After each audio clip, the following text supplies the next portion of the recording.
Politico, 20th of June 2023, China and Havana discuss building a joint military training facility in Cuba.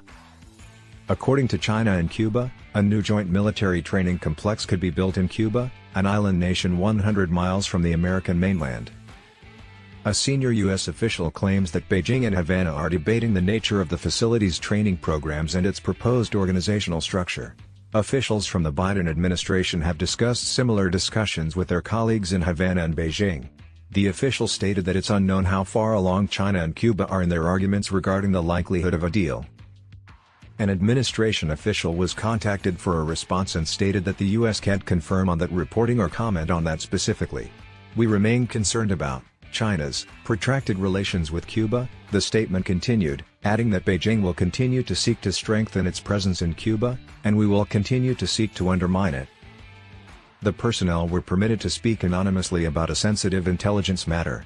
The Wall Street Journal initially covered the negotiations. The information was revealed soon after Secretary of State Antony Blinken visited China and met with President Xi Jinping on Monday. Despite the lack of definite outcomes, both men agreed that the discussions were beneficial, but China declined to resume military-to-military communications as Washington requested.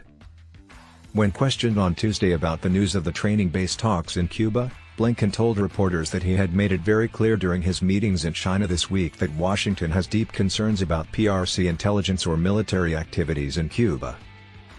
Blinken continued, "This is something we will be following very attentively." He spoke at a press conference in London alongside James Cleverly, the Foreign Secretary of Great Britain.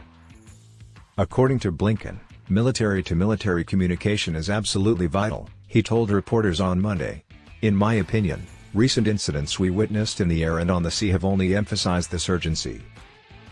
The Biden administration first stated, without providing any further details, that the reports on negotiations over such a site by the Wall Street Journal, Politico, and other publications were inaccurate.